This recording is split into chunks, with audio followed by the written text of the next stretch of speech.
जो book list बोलते हैं ना बच्चे, बुक लिस्ट, स्टडी मटेरियल, अब मैं इसको सेकेंडरी मटेरियल बोलता हूं, सेकेंडरी मटेरियल। अब सेकेंडरी मटेरियल क्या होता है, जैसे मान लो तुम्हें मैथ्स का काम करना है, जैसे तुम्हें मैथ्स के अंदर एक्स्ट्रा प्रैक्टिस के लिए कुछ चाहिए, कुछ बच्चों ने ब्लैक बुक खरीद ली, ठीक है, कुछ बच्चों ने ऐसा मान ली ब्लैक बुक खरीद ली, कुछ बच्चों ने सिंगेज खरीद ली, कुछ ने पियर्सन का पूरा आईआईटी का मटेरियल खरीद लिया, वो सब अपना अपना है।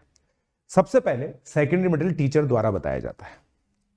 अगर मैंने आपको बोला है कि आपको ब्लैक बुक करनी है तो आपको ब्लैक बुक ही करनी है, समझे मेरी बात? फिर से बोल रहा हूं, अगर मैंने बोला कि आपको ब्लैक बुक करनी है तो आप ज्ञानी नहीं बनेंगे कि मैं तो सिंगेज कर लेता हूं, मैं पियर्सन कर लेता हूं, मैं समीर बंसल सर की किताब कर लेता हूं, नहीं, मैंने अगर आपको बोला है कि आपको ब्लैक बुक करनी है मतलब ब्लैक बुक ही करनी है। अगर आप किसी और बुक पे जाना चाहते हैं तो पहले ब्लैक बुक खत्म करें फिर जाएं। सेकंड, जैसे जैसे आपका चैप्टर कंप्लीट होता जाएगा ना वैसे ही आपको करनी है, और कब करनी है? जब आपको लगे, जैसे मान लीजिए कोई आपका बीटेक टॉपिक है, अब मेरे स्टडी मटेरियल के सारे क्वेश्चंस खत्म हो गए, अभी भी आपका बीटेक है, मगर आपको थोड़ा बहुत समझ में आया, होमवर्क डिस्कशन किया आपने, उसके बेसिस पे आपको लगा कि यार अब थोड़ा कॉन्फिडेंस आ रहा है, मगर अब मुझे प्रॉब्लम्स थी, मैं कैसे मान लूं कि ए टैग है? ए टैग तो तभी होगा जब मैं नए क्वेश्चन देखूंगा, उनको सॉल्व करूंगा, मेरे से सॉल्व हो जाएंगे तो ए टैग हो जाएगा। इन क्वेश्चन की तलाश में आप क्या करते हैं? इन क्वेश्चन की तलाश में आप सेकेंडरी मटेरियल करते हैं। तो इसमें एक क्या चीज होती है दोस्तों कि भाई टीचर ने आपको बता दिया, जैसे मैं जिन बच्चों का परफॉर्मेंस बहुत अच्छा चल रहा होता है ना, ग्रेटर देन 50% जिनका आ रहा होता है मैथ्स के अंदर, क्योंकि ग्रेटर देन 50% भी बहुत जरूरी बात है। कुछ बच्चे बोर्ड के होंगे, स्कूल के बच्चे होंगे, वो सोच रहे होंगे कि सर 50% में क्या है, 50% लाना बहुत मुश्किल होता है मैथ्स के अंदर, जेई के अंदर, ठीक है। तो ग्रेटर देन 50% जिनका आ रहा है ना, वो ब्लैक बुक करे, ब्लैक बुक है ना, advance problems for JEE advance by Vikas Gupta sir and Pankaj Joshi sir. ये बुक काफी ज्यादा अच्छी है, बट ये तभी करें जब हमारा मटेरियल हो चुका हो। हमारा मटेरियल होने के बाद ही आप ये चीज करें। ये चीज हो गई। और जिन बच्चों को थोड़ा सा दिक्कत आता है ना, मैथमेटिक्स में काफी बच्चों को दिक्कत आता है, वो क्या है ना, क्वेश्चन बैंक टाइप की चीज ले लें। पियर्सन की ले सकते हैं आप, ओम शर्मा सर की, ठीक है, या फिर सिंगेज ले सकते हैं, तिवानी सर की, जी तिवानी सर की है ना। ये दोनों में से कोई सा भी एक पूरा क्वेश्चन बैंक होता है, जैसे इसमें क्या होता है, एक चैप्टर के बहुत सारे क्वेश्चन आपको मिल जाएंगे। इस तरीके से आप लोग ये कर सकते हैं। क्लियर है आपको? तो अब इस सेकेंडरी मटेरियल को सॉल्व कैसे करना है?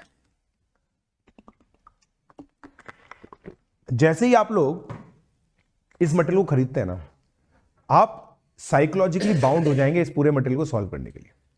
साइकोलॉजिकली बाउंड हो जाओगे आप इस मटेरियल को सॉल्व करने के लिए। आप खुद सोच के देखो, अगर आपने कुछ खरीदा है, उसमें पैसे इन्वेस्ट किए, तो आप चाहोगे ना कि उसको यूटिलाइज करो। ये थॉट प्रोसेस निकाल दो अपने दिमाग से, ठीक है। मान लो तुम्हें क्वाड्रेटिक इक्वेशन पूरी तरीके से आता है, अरे सर हमें तो फोड़ू है, हम तो क्वाड्रेटिक इक्वेशन में, तो तुम्हें जो एलजेब्रा वाली बुक आती है ना जिसमें क्वाड्रेटिक इक्वेशन चैप्टर, उसको सिरे से खारिज कर दो, ठीक है। बच्चा सेलेक्ट नंबर ऑफ क्वेश्चन करने से नहीं होता, कॉन्सेप्ट अच्छे से एब्जॉर्ब करने से होता है। और कॉन्सेप्ट कभी कभी 2 क्वेश्चन में भी एब्जॉर्ब हो जाता है अगर बच्चा फोकस करके पढ़ रहा है तो। Done.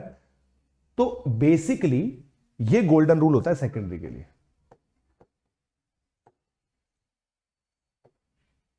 Definite start and definite and, और आपके दिमाग में ये एक्नॉलेज होना चाहिए। कभी कभी क्या होता है, देखो, डेफिनेट स्टार्ट और डेफिनेट एंड का मतलब क्या होता है? कभी कभी क्या होता है, हमने कोई बुक स्टार्ट कर दी, अब वो खत्म नहीं हुई ना हमसे, तो हमारे दिमाग में किसी तो कोने में एक चीज ये रहती है कि कुछ चीज अनफिनिश्ड है, और हमारे दिमाग में ये चीज रहती है ना, यार ये चीज अनफिनिश्ड है, तो आप साइकोलॉजिकली थोड़े से परेशान हो जाते हो उस चीज से कि यार बहुत सारी चीजें खुली हुई है, मैं मैनेज नहीं कर पा रहा हूं। बट अगर आप लोगों ने ये दिमाग लगा लिया कि भाई ओके, क्वाड्रेटिक इक्वेशन के अंदर लोकेशन ऑफ रूट मुझे समझ में नहीं आया था ढंग से, ओके, आपने बुक खोली, एलजेब्रा की बुक खोली, क्वाड्रेटिक इक्वेशन में गए, A B C sub section उड़ा दिया आपने, आप सीधे लोकेशन ऑफ रूट में गए, ये डेफिनेट स्टार्ट, आपने उसकी पूरी थ्योरी के सॉल्व एग्जांपल्स करे, और फाइनली आप लोगों ने जो कॉन्सेप्ट एक्सरसाइज वो की, आपको कॉन्फिडेंस आया, खत्म, डेफिनेट एंड।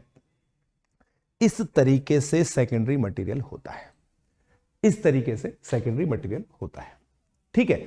अब ये हो गया रेमेडियल के लिए। रेमेडियल के लिए अब रिवीजन के लिए कैसे होगा सर? सर रिवीजन के लिए तो मान लो सर हमें पूरी बुक सॉल्व करनी है, रिवीजन के लिए हमें पूरी बुक सॉल्व करनी है, तो रिवीजन करते वक्त आप एक बार तो रिवाइज करोगे नहीं क्वाड्रेटिक। अब मान लो कि रिवीजन के लिए आप लोगों ने फिक्स कर लिया कि मुझे पूरा ये क्वेश्चन बैंक करना है या एडवांस प्रॉब्लम्स इन मैथमेटिक्स करनी है। अब क्वाड्रेटिक इक्वेशन में 150 क्वेश्चन है, वो एक बार में नहीं हो पाएंगे। क्या करना है, बहुत सिंपल, फर्स्ट रिवीजन में 25 क्वेश्चन कर लो। मतलब कोई टेस्ट है जिसमें क्वाड्रेटिक इक्वेशन आ रहा है, 25 क्वेश्चन कर ली, खत्म, रख दो उस बुक को। अब वापस कभी क्वाड्रेटिक आया 26 से 50 कर लो, ऐसे 2 साल में सारी बुक हो जाएगी। बट अगर तुमने ये प्रेशर बना लिया ना कि तुम्हें तो अभी के अभी करना है, तो नहीं होगी, तो नहीं होगी। इस तरीके से सेकेंडरी मटेरियल यूज किया जाता है, इस तरीके से। दोस्तों एक और गोल्डन चीज बताऊंगा आपको, आपके कमरे में आपके भरे हुए रजिस्टर ज्यादा होने चाहिए, किताबें ज्यादा नहीं होनी चाहिए। किताबों का कोई फायदा नहीं है बेटा, इतनी, मतलब अगर आप किताबें हैं आपके पास और आप उसको यूज ही नहीं कर रहे हो तो क्या सेंस है उसका, it is of no use. समझे आप मेरी बात को? इस तरह से आप सेकेंडरी मटेरियल यूज करेंगे। क्लियर?